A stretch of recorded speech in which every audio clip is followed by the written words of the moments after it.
Muito boa tarde, senhoras e senhores. Hoje é segunda-feira, 17 de fevereiro, e este é o programa da Defenda PM. Estamos ao vivo pela TV Osasco e redes sociais. O Coronel Ernesto Puglia Neto está aqui comigo, o secretário executivo da associação. E daqui a pouquinho nós vamos entrevistar o Coronel Paulo Luiz Caquete Júnior e a Tenente Larissa Fidelis Aguiar. Bem-vindos.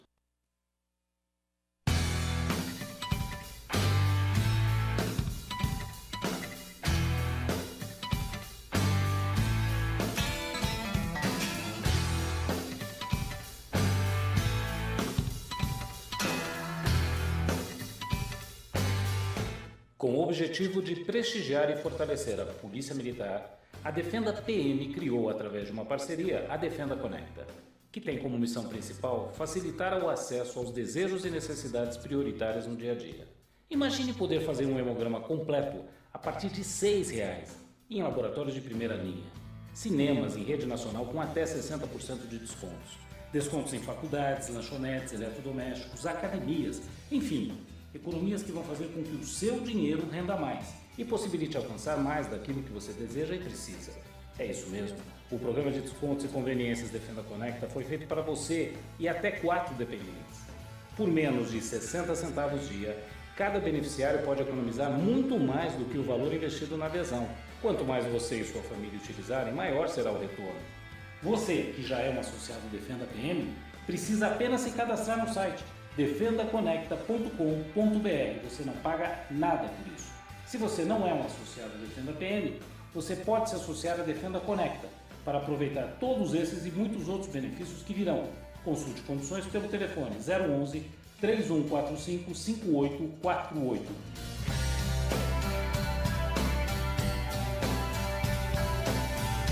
Participando da Defenda Conecta, você estará apoiando as ações da Defenda PM em prol da segurança pública.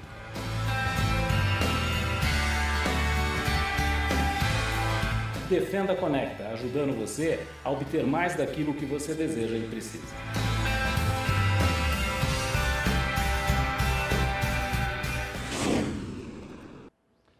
Na semana passada, o juiz Ronaldo João Rotti, do Tribunal de Justiça Militar aqui de São Paulo, fazer uma esteve pequena na Câmara Federal em Brasília, participando nesse de uma tema que eu audiência considero pública um dos mais sobre o caros na ciclo segurança completo de pública, polícia. Defensor do novo modelo de polícia para o país, Rotti foi enfático ao falar que é preciso mudar.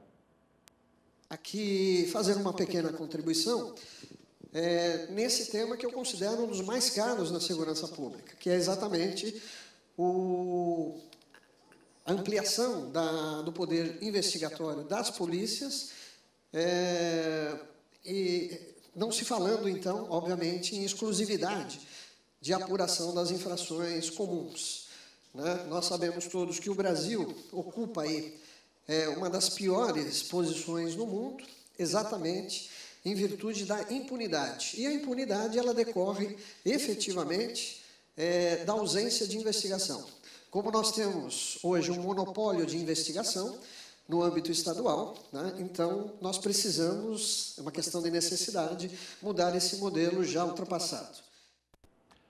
Prestigiaram a palestra do magistrado o coronel Elias Miller da Silva, que é o presidente da Defenda, e o coronel Fábio Rogério Cândido, que é o vice-presidente.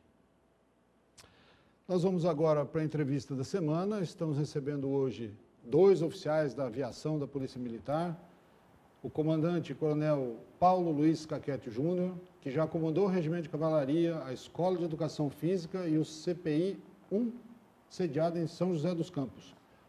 Desde julho de 17, ele é o comandante da aviação. Coronel, muito boa tarde, obrigado por estar aqui, bem-vindo. Muito boa tarde a todos, obrigado pelo convite, pela oportunidade. É um prazer aqui estar com vocês, podendo divulgar um pouquinho das atividades do Comando de Aviação da Polícia Militar. Obrigado.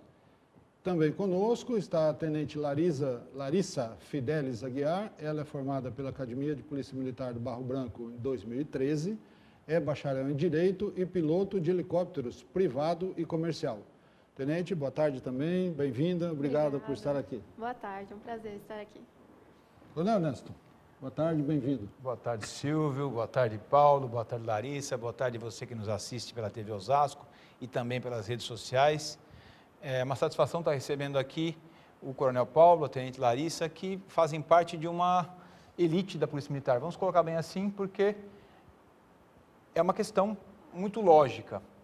Muitos querem fazer parte do grupamento aéreo, ou melhor, agora do Comando de Aviação Aérea da Polícia Militar, mas nem todos conseguem, até porque é uma atividade muito específica, muito técnica, muito rigoroso, inclusive, a todo o processo de escolha para fazer parte como membro do Comando de Aviação Aérea. Mas isso vai ser explicado ao longo do programa aqui, inclusive. Eu queria fazer só uma observação, que acho que é o grande gancho para a vinda de vocês aqui hoje. Semana passada nós nem conseguimos gravar o programa, né, Silvio? Tivemos que colocar um programa aqui de última hora, e entrar no ar, um programa reprisado, porque não conseguimos chegar em Osasco. Simples assim. Nem nós, e nem a população paulista. A população paulista ficou ilhada num caos generalizado, e não fossem os helicópteros Águia aqui em São Paulo, eu acredito que a tragédia seria muito maior. Vamos começar já pelo mais recente. Como foi a atuação do grupamento aéreo, ou melhor, desculpa, do Comando de Aviação da Polícia Militar na semana passada, no caos que se instalou em São Paulo? Bom, Ernesto, o que você disse todo mundo acompanhou, né? As enchentes e as chuvas fortes que acometeram aqui a capital, a região metropolitana, de domingo para segunda-feira, né? Acho que do dia 9 para o dia 10. Uma intensidade de água muito grande, salvo engano, gerou em 24 horas, beirou aí os quase 120 milímetros, num período muito curto, e isso acabou enchendo todos os nossos principais rios aqui que cruzam a cidade, né, o Tietê, o Pinheiros, e isso gerou muitos pontos de alagamentos na cidade inteira. A cidade não conseguia, as marginais ficaram travadas, a região ali da Zona Norte, nas proximidades, principalmente da onde é a sede do nosso Comando de Aviação, lá no Campo de Marte, estava praticamente inacessível. Eu, em 22 anos que eu trabalho no Comando de Aviação, antigo grupamento aéreo, nunca vi tanta água no Campo de Marte. E só para a ciência também de todos que nos acompanham, o próprio Campo de Marte, os nossos hangares ficaram alagados, né? A gente ficou trabalhando lá com água na canela, dentro do hangar.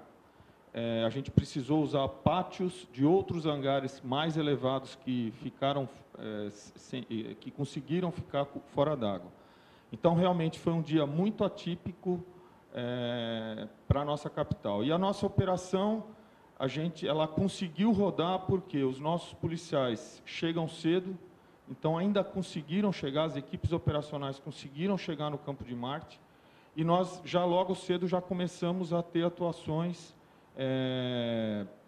realizando salvamentos de pessoas que estavam em locais isolados, que ficaram ilhadas pela água em cima de carros, né, que é o que a gente acabou vendo em algumas imagens, inclusive, também. Na sequência, durante o dia, nós estávamos em contato constante com o Copom, com o Cobom e com a Defesa Civil, e eles iam nos passando algumas demandas, além dos voos que nós ficávamos fazendo preventivamente nessas áreas de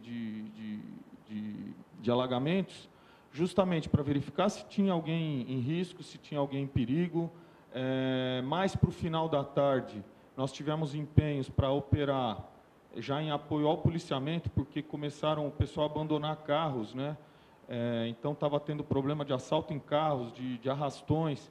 Então também nós fomos empenhados nesse tipo de atividade mais para o final do dia. E o que teve de realce maior, que a imprensa acabou acompanhando, inclusive, foram aquelas situações de 3 pessoas durante a manhã ainda, que estavam ilhadas, represadas, não conseguiam deslocar para lugar nenhum, tinham horário marcado com as crianças e com uma senhora para fazer a hemodiálise, e nós fomos acionados pelo bombeiro, conseguimos chegar até o local, estava ruim de visibilidade, inclusive, naquele momento, para fazer o voo, mas o pessoal conseguiu chegar, localizaram as famílias, embarcaram as pessoas e levaram para o hospital para fazer o devido tratamento lá de urgência, que estavam já passando do horário, e isso poderia trazer repercussões mais graves para as pessoas. Então, foi um dia, como eu falei, atípico, e só por curiosidade também, nós tivemos um momento em que a gente também ficou quase sem operar, porque os caminhões-tanque de abastecimento do próprio Campo de Marte não estavam conseguindo rodar dentro do campo. Então, nós tivemos um probleminha ali num determinado momento de abastecimento, mas conseguimos sanar. O caminhão chegou num pátio que não estava alagado e a gente passou a operar daquele pátio, e pelo qual a gente também agradece todo o apoio da Infraero, das empresas que nos auxiliaram nesse momento crítico para poder manter a operação. E realmente nós fomos a única unidade aérea ali em operação no Campo de Marte que manteve a operação o dia inteiro naquele dia. Bom, é desnecessário talvez a gente ficar aqui enaltecendo as atividades do grupamento, porque, vai me desculpar, eu vou chamar de grupamento muitas vezes durante a entrevista aqui, no Comando de Aviação, porque acho que todo mundo que assiste qualquer telejornal vê a importância da atividade aérea, de policiamento aéreo que é realizado pelo Comando de Aviação. Nesse próprio dia, salvo engano, teve também um transporte de órgão, né, que é outra atividade bastante intensa que é feita pelo grupamento aéreo. Sim, não me recordo se teve nesse dia, mas é uma atividade, sim, que nós executamos eventualmente. Então, para esclarecer, né, nós temos hoje três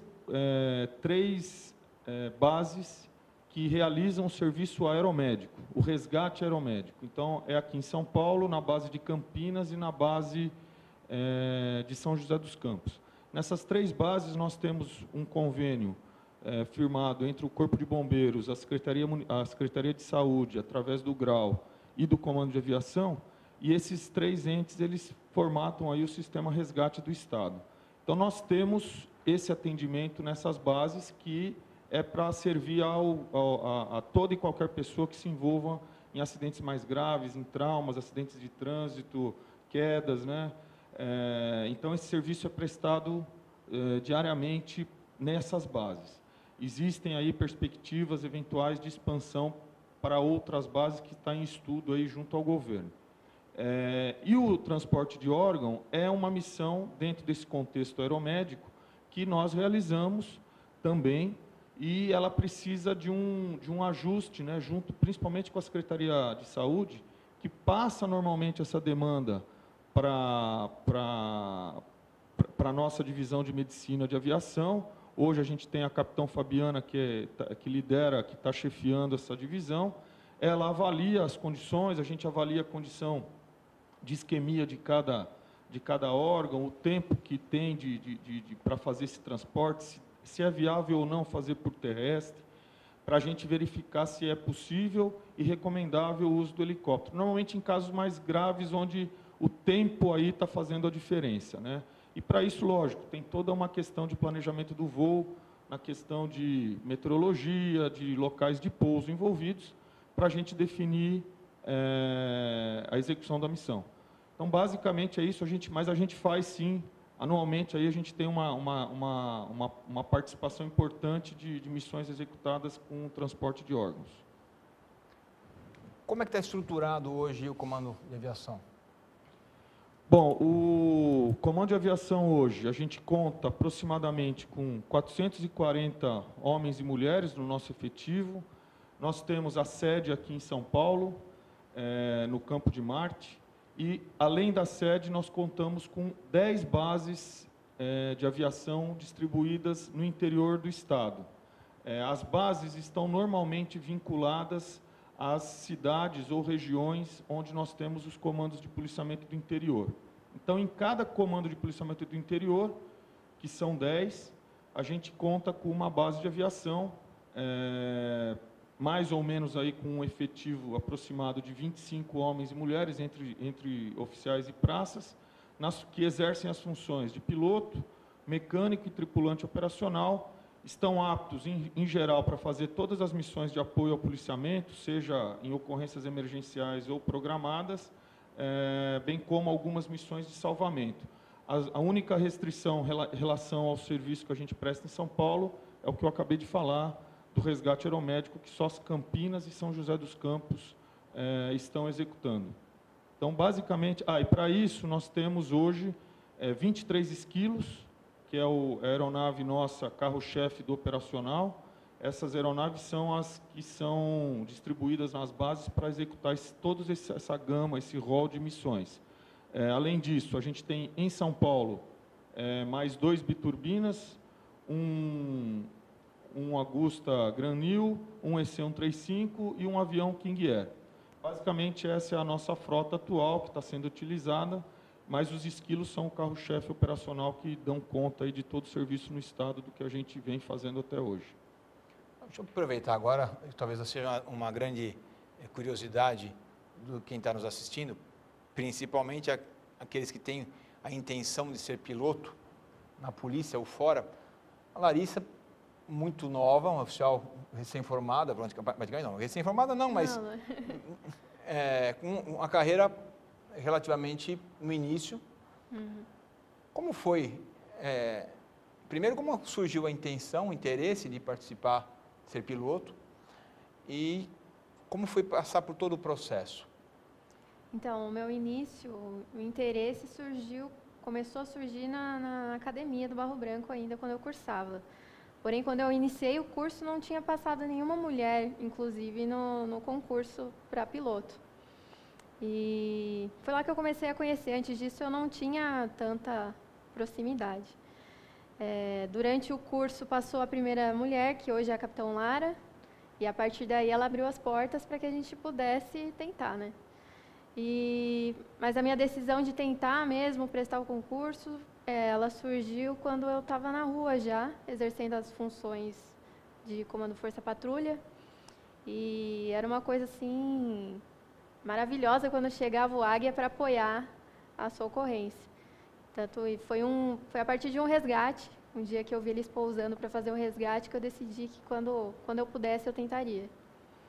E aí que começou. E como é que é esse processo? Fala um pouquinho para nós de como é que é todo o processo para se tornar uma piloto. Então, ele começa por um concurso interno, né? Só os oficiais, eles podem participar. É uma prova escrita inicialmente, depois tem as provas físicas, específicas e gerais. Depois disso, são as avaliações psicológicas e o médico. Ao final tem uma entrevista e passando essa fase aí, pode ter entrado ou não no concurso. Você lembra no seu concurso quantas pessoas estavam concorrendo às vagas? Era aproximadamente 30. Para quantas vagas? 6 vagas. 6 vagas. É sempre concorrido assim, Paulo? Sim, os concursos nossos, a gente percebe que tem sempre bastante procura dos oficiais. Acredito, né, a gente supõe que seja justamente pelo chamariz da ferramenta que a gente usa, né, que é o helicóptero, por toda a versatilidade e flexibilidade que ele tem e por conta que ele chama a atenção, né, da corporação inteira, onde a gente vai. O pessoal sempre quer se aproximar, quer conhecer, quer saber como é que funciona, quer saber como é que a gente tem esses processos de seleção para piloto, tripulante, mecânico. Então, é uma unidade bem procurada nesse sentido, né, para tentar exercer uma atividade diferente, como você falou.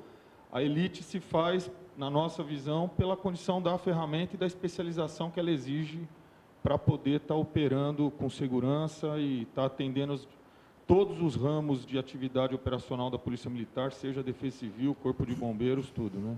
Exige conhecimento anterior ou não? A pessoa chega lá crua?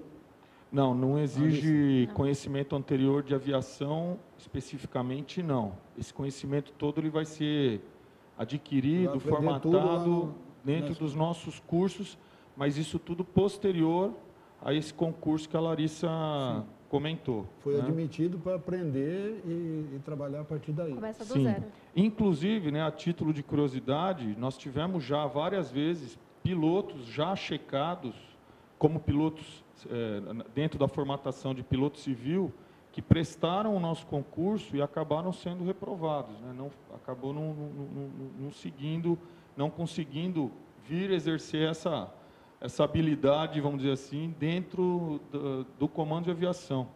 Nós já tivemos alguns casos aí no passado nesse sentido também. E como é que é formada a equipe, uma equipe básica de policiamento, vai no helicóptero? Bom, a nossa equipe, sempre sai com 2 pilotos. Então, essa é uma configuração padrão, é o comandante da aeronave e o comandante de operações. Então, a gente sempre opera com 2 pilotos, por uma série de questões, mas a principal delas é a segurança, né? Então, operar em São Paulo, por vezes nós temos, e no estado, né, nós temos que efetuar pousos em áreas não preparadas. Então, a gente precisa da figura do comandante de operações, que na hora do pouso ele já desembarca, já faz todo o isolamento, procura ajudar no isolamento e na segurança da aeronave. E, para isso, ele também conta sempre com o apoio dos nossos tripulantes operacionais.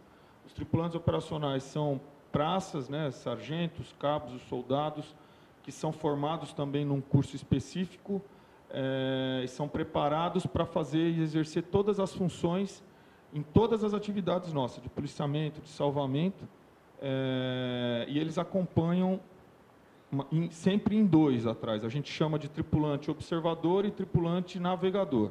Isso é o mínimo, né? E eles também, nessas condições de desembarque, além de ter que atuar eventualmente, eles também vão auxiliar na segurança sempre. Isso para as ocorrências policiais. Para as ocorrências de resgate aeromédico, a gente tem o médico civil, normalmente, que também pode ser o médico militar do comando de aviação, do grau ou nosso. Então, nós temos o médico e o enfermeiro, que normalmente também é um policial militar, que tem o curso de enfermagem, fez um estágio de preparação e tem as condições também exigidas para operar conosco. Então, basicamente, assim, bem resumidamente, a gente trabalha nessas configurações e só para o salvamento, que ao invés de 2 tripulantes, a gente costuma levar 3. Aí eu estava esquecendo da Operação Verão. A Operação Verão é atípica também nessa condição de configuração, porque nós operamos diretamente com o Corpo de Bombeiros. Então, todo o período de férias, Natal, Réveillon, Ano Novo e Carnaval, nós estamos sempre presentes no litoral. E na configuração nós temos 2 pilotos, 1 tripulante e 2 guarda-vidas que são treinados, tem toda a preparação pelo bombeiro, mas também tem um treinamento específico conosco para poder estar exercendo as atividades embarcado, né? Que aí a gente faz toda a prevenção, a gente faz os salvamentos. Quem faz isso efetivamente são os próprios bombeiros, guarda-vidas que operam conosco. Larissa, dentro daquilo que você imaginava e o que você está fazendo agora, existe uma relação? Você está satisfeita, vamos assim dizer? Eu acho que é até mais do que eu imaginava, porque a gente via mais só essa parte do resgate, quem está de fora, né? Resgate, às vezes um apoio policial, era o que eu tinha noção. Mas o comando de aviação é muito mais do que isso. E depois que eu entrei, que eu vi, que eu vislumbrei, e que eu participei dessa dinâmica que é o comando de aviação, com certeza, eu sou muito grata, porque é mais do que eu imaginei. Você falou que quando você ingressou na Academia do Barro Branco, não havia mulheres ainda no movimento aéreo. E, de repente, durante o transcorrer do curso, você entrou a primeira. Em quantas vocês são hoje? Nós somos em 7. Eu sou a 4ª, e as 3 anteriores a mim, elas já são comandante de aeronave. E você comandante de operações? Comandante de operações. Isso. E não existe, Paulo, não existe nenhum tipo de direcionamento, nem para masculino nem feminino. É um concurso aberto. Exatamente. Passa quem tiver melhores condições. Exatamente. Dentro do que a Larissa já havia comentado, né, do processo de seleção, que envolve conhecimento teórico, mas não é um conhecimento teórico relativo ou anterior que envolva a aviação propriamente dita.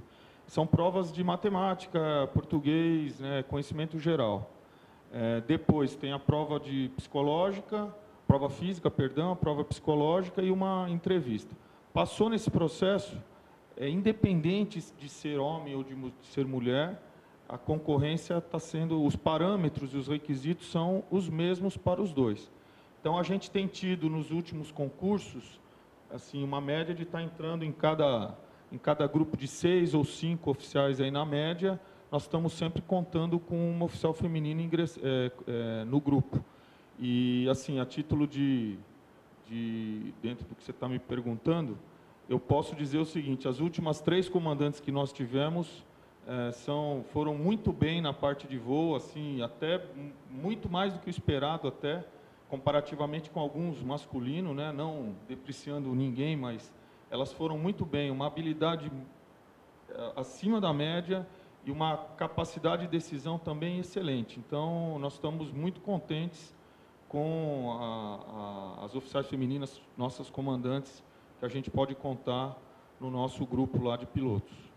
Aliás, você tocou num ponto que eu achei importantíssimo, a capacidade de decisão. É tudo muito rápido, né? Tudo tem que decidir muito rapidamente. Por exemplo, a gente vê as imagens, às vezes até duvida que vai conseguir pousar a aeronave em determinado local. Isso é fruto da perícia, da prática? Isso. Esse é o processo de desenvolvimento do nosso comandante. Então, ele entra, ele começa a acompanhar as operações como comandante de operações, ele começa a observar as decisões do comandante que está do lado dele, se dá para pousar, se não dá para pousar, qual é o local mais seguro para pousar. A gente sempre procura pousar, no caso de resgate, o mais próximo da ocorrência. Mas, às vezes, o local mais próximo é muito apertado, está difícil, vai gerar algum risco, existe algum obstáculo, e tudo isso precisa ser trabalhado dentro da cabine com todos. O médico, o enfermeiro, no caso, mais o copiloto. E a decisão final é do comandante. Então, ele acompanha esse processo até chegar aí na faixa de umas 500 a 600 horas, onde ele vai estar sendo designado para o processo final, para a elevação dele a comandante de aeronave. E, nesse processo, além de nós avaliarmos a habilidade do piloto, existe uma fase em que ele voa nas ocorrências com um comandante já mais antigo do lado, para a gente verificar não só a habilidade, mas sim a capacidade e o processo decisório que ele exerce dentro da cabine. Então, a gente se assegura de que, com esse processo, nessas 500 horas, ele consegue ir adquirindo toda essa bagagem para, quando poder estar na situação de comandante, sentando na direita da aeronave, poder, sim, tomar as melhores decisões, mas sempre alicerçado com base ali no conhecimento e na experiência de todos na cabine, né? Então, eu acho que esse é o segredo do nosso sucesso, da segurança das nossas operações. E o treinamento, como que é feito? O treinamento nesse processo? Sim. Então, nós temos, no dia a dia, eles vão evoluindo nas operações. Fora isso, existem as exigências dos cheques que nós temos que cumprir também por exigências da Agência Nacional de Aviação Civil. Então, nós também realizamos esses cheques dentro do que está previsto. Então, anualmente, nós temos os nossos pilotos exercendo aí um treinamento de emergência, em que ele tem que repassar todos os procedimentos do voo que envolvem emergência, ele tem que refazer e comprovar que ele tem proficiência na execução daquelas manobras. E a gente está ainda, não estamos, mas nós em breve estaremos definindo a parte operacional. Então, definindo o treinamento operacional, porque isso aí, desde quando eu entrei, existem lampejos de uma hora faz, outra hora faz mesmo, mas nós estamos descrevendo isso no manual de operações, que também é uma exigência que nós temos que cumprir, e nós estamos trabalhando para finalizar isso, onde nós vamos definir claramente ali os períodos em que cada piloto, em que cada tripulante tem que reprisar determinada manobra para que ele esteja proficiente em condições de executar as manobras. Aí eu estou falando de rapel, de maguare, de cesto, de guincho, que são as manobras e os equipamentos especiais que a gente utiliza para fazer as nossas operações. Nós separamos um vídeo que mostra a habilidade de um piloto. Nessa última situação aí da semana passada, pedi para a produção assim puder colocar para nós o vídeo que mostra aí o resgate, salvo engano, de uma daquelas pessoas, uma das 3 pessoas que estavam necessitando fazer hemodiálise. Se a produção puder colocar.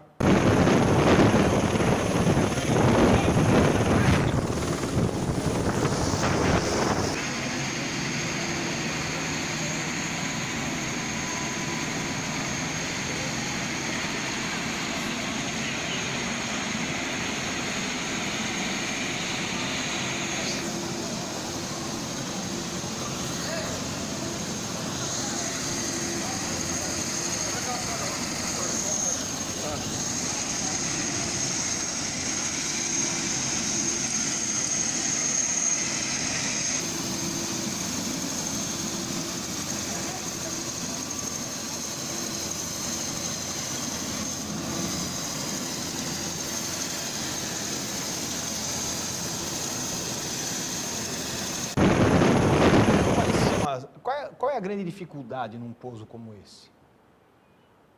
A maior dificuldade nesse tipo de pouso, nesse tipo de operação, a gente considera como sendo uma das mais críticas nossas, é justamente o fato de você conseguir pousar com a certeza de que você está se livrando, está livre de obstáculos, de fios, de antenas, de pássaros hoje, inclusive de drones, né?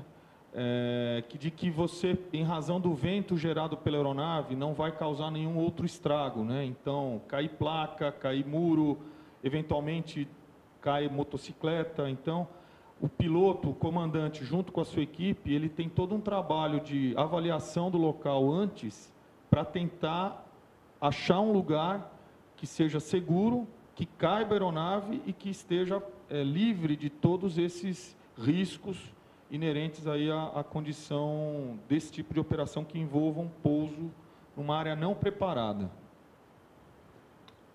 O que é uma hora de voo? Como é contada essa hora de voo? O senhor falou agora há pouco em 500 horas aí, né? Então, como que é contada essa hora? Bom, a gente tem basicamente dentro dos nossos registros, o registro de hora de voo do piloto e o registro de hora de voo assim, da aeronave, né? Para fins de registro nosso, conta-se do acionamento ao corte. Então, na hora que eu acionei, ou que eu apertei o botão, que eu liguei a chave, eventualmente de alguma aeronave que seja com motor a combustão, eu estou computando, já estou iniciando o cômputo de hora. E na hora que eu faço o corte da aeronave, então, nesse período de acionamento e corte, é o que a gente computa como valendo para a hora de voo. Então, num caso assim, o senhor sai por uma ocorrência, ligou, começou a contar. Aí o senhor chega no local, desce, e muitas vezes já viu o helicóptero parado, por um motivo ou outro, você cortou o motor do helicóptero. Parou a sua contagem de hora também? Só vai voltar a contar a hora que você ligar outra vez? Exatamente. Para dar uma hora, demora um ano, pô. É por isso que a experiência se acumula de uma forma. As missões de resgate aeromédico, elas são normalmente aqui em São Paulo, são curtas. A gente sai de Marte, vai chegar até o local da ocorrência, mais ou menos aí 5 a 10 minutos de voo. A gente corta, pousa, corta, a equipe médica vai até a vítima, faz uma preparação, embarca, aí eu aciono de novo, vou até o hospital. Chego no hospital, corto. A equipe médica vai lá, deixa a vítima junto, passa a vítima, né, toda a condição clínica dela ali, para a equipe médica do hospital. Nesse período tá parado, não está contando hora. Aí a equipe médica volta e a gente retorna para Marte. Então, assim, são 3 pernadas para fazer uma missão que às vezes dura 1h30, 2 ou dá mais. 2 minutos de mas hora aí no voada. cômputo dá o quê? Uns 15, 20 minutos de voo, né, Larissa? Acho por que aí, é isso. é bem pouquinho. Mas eu posso dizer que, contando hora de voo ou não contando, as missões de resgate, embora tenham menos horas de voo, elas são as mais gratificantes. Sim, mas a hora voada conta no currículo, vamos dizer assim, do piloto, sim, não é isso? Sim, conta. O ano passado, a gente tem aí o ano passado nós fizemos 760 pessoas salvas através de todo o processo aí que conta como pessoas salvas por resgate aeromédico ou de algum tipo de salvamento que a gente tenha executado com algum equipamento especial nosso, inclusive da Operação Verão. Então, como ela falou, é uma missão curta, nesse sentido de voo, que mais conta intensa. pouca hora, mas intensa, muito gratificante, e que tem como é que fala, um retorno muito positivo para a sociedade, porque a gente se sente muito útil, né, nesse tipo de missão. Então, é usar as potencialidades do recurso no seu pleno para justamente conseguir salvar vidas, né? Nós estamos já chegando perto do final, mas eu queria fazer duas perguntas, uma pergunta para cada um, começando pela Larissa. Qual a ocorrência mais impactante para você até agora? E já pode ir pensando, Paulo, que você deve ter bem mais para pensar. Até hoje foi uma ocorrência de resgate, envolveu uma criança de 3 anos. Foi numa região, era uma região distante de fazenda. O pessoal era uma família que estava numa comemoração, tinha uma piscina abandonada, eles tinham alugado o local. De repente a criança sumiu, quando eles se deram conta, e tinha caído na piscina. A gente chegou na ocorrência, o bombeiro demorou para chegar porque era um local afastado. A criança já estava em parada cardiorrespiratória e o apoio médico que veio através da aeronave, após muito tempo mesmo, eles conseguiram fazer voltar a criança e a gente conseguiu levar ela para o Hospital das Clínicas. E aquele dia eu percebi que se não fosse o apoio da aeronave, com certeza essa criança não teria sobrevivido. E depois a gente teve a notícia que ela saiu, estava bem, e realmente é essa parte que fica para a gente. Bom, realmente aí o tempo passa, voa aqui literalmente, né? Mas só aproveitar e dizer o seguinte, o que nós fazemos, a gente é treinado, a gente tem a ferramenta diferenciada lá na nossa unidade, que é o helicóptero. Hoje, inclusive, não deu tempo de falar aqui, mas a gente também está encabeçando, está liderando um processo de incremento dos drones na Polícia Militar, que já estamos operando, inclusive já estamos operando a pleno aí em todo o Carnaval, mas dizer que o que a gente só faz também porque existe o apoio em terra, seja do policiamento, seja do Corpo de Bombeiros, seja da unidade especializada, né? Porque senão também a gente não ia conseguir fazer nada sozinhos, né? Então isso eu acho que é importante comentar. E de ocorrência, de operação que eu tenha participado, eu tive a oportunidade de participar de uma ocorrência fora do estado, em apoio a Santa Catarina, em 2008, numa enchente grande que teve ali na região de Navegantes e de Blumenau. Nós fomos lá com 2 equipes, então foi uma ocorrência diferenciada no sentido de prestar um apoio, de prestar uma solidariedade para um estado irmão, e, como ela falou, é muito gratificante, a gente acaba fazendo a diferença, assim como nós fizemos ano passado, na operação de Brumadinho também, que nós enviamos equipes lá para apoiar Minas Gerais. Então, é muito gratificante e é uma operação que me marcou. Nós ficamos lá 10 dias, tirando gente de local de risco, levando mantimento, fazendo salvamento.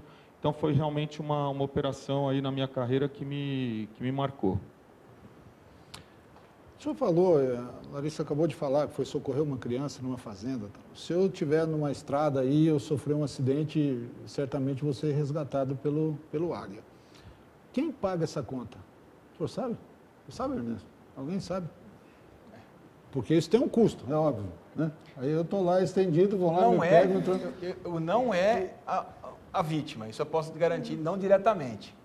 Na verdade, essa conta, assim como qualquer outra pessoa que é acidentada, alguns são transportados por viaturas, são transportados por ambulâncias, outros, em razão, às vezes, da localidade, da gravidade, do trânsito, mediante uma avaliação, acabam usando o helicóptero. Mas essa conta, ela é do Estado. O Estado. Eu estou perguntando isso... Vem o sistema, né? O sistema o SAMU, tudo isso está envolvido em todo esse processo. Exato, está nesse processo todo aí de atendimento a vítimas. Eu estou perguntando isso porque no meu plano de saúde eu pago um extra lá para o resgate de helicóptero. Sim. Só aparece no meu boleto, na carteirinha não tem lugar nenhum. Então, se acontecer um acidente comigo, quem vai me buscar é o Águia e o meu plano de saúde só está faturando. Provavelmente. Acabou.